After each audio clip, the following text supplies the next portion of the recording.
Rebecca Brand, and today we're making a tri-tip roast, and this is the most tender recipe ever. This technique will make that roast more tender than if you had marinated it or pounded it. I'm going to show you my secret. The ingredients for this dish are tri-tip, olive oil, salt, and pepper. That's it. If you have a really good rub, go ahead and use it for this recipe. And I have a recipe too for a rub that's delicious.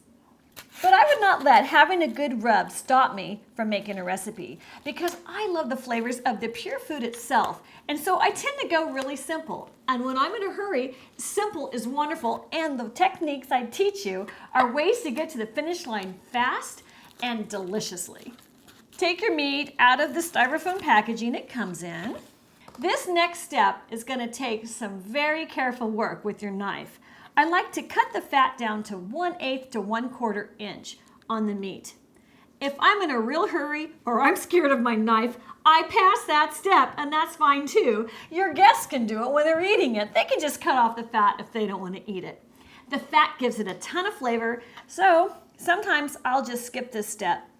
But be really careful. You've got to keep your hand way away from the edge. Once I've cut a little flap, I can use that as my pulley. And then I just kind of eyeball it. And if I hit the meat, then I know I've gone too far deep into the fat layer. See, I hit the meat there. Now, I want to avoid doing that for the rest of this. Every time I start, my hand is off the meat because that's the place where I can hurt myself the easiest. Now I'm going to grab the flat, and that's my little handle. See this part? That would be tough on a bite. You don't want that. The rest of the fat's pretty tender inside. This tri-tip is 4.5 pounds, and it was $17. And this can feed my family. Oh boy. I will make about 3 meals out of this tri-tip. The first night is a tri-tip.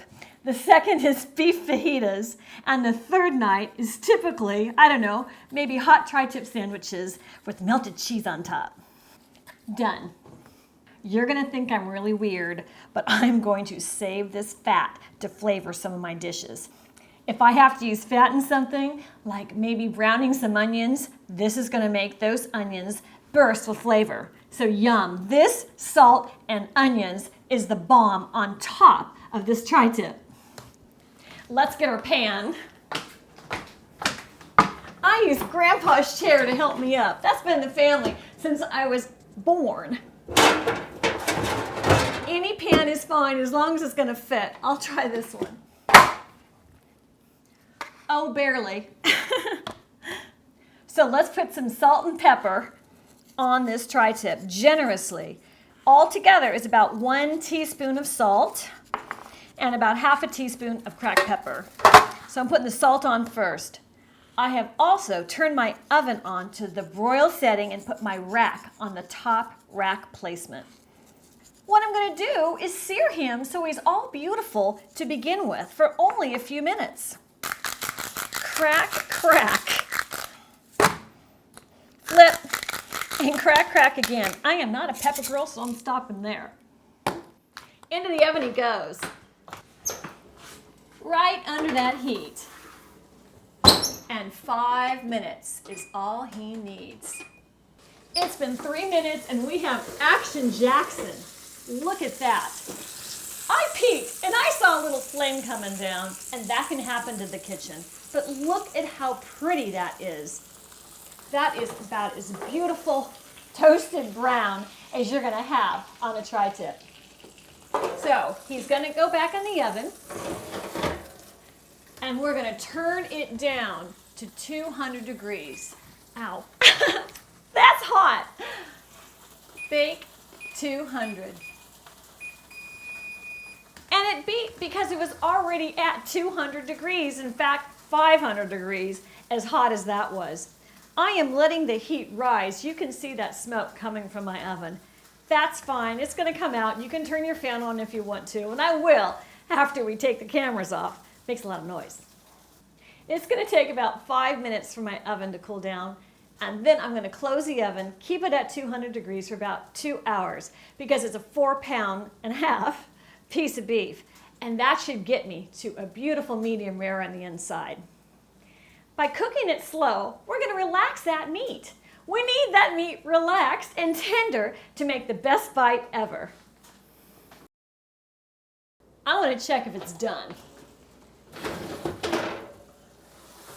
Wow, it sure looks pretty, but this is how you test. For medium rare, you want it about the same sponginess as this piece of meat between your finger and your thumb. Bunch, bunch, push, push. It's about the same. So I'm keeping my fingers crossed. I think it's gonna work. Meow, meow. Come here, meow, meow. Meow, meow's come to join us. Meow, meow. Tygo, I got some meat for you. Tygo.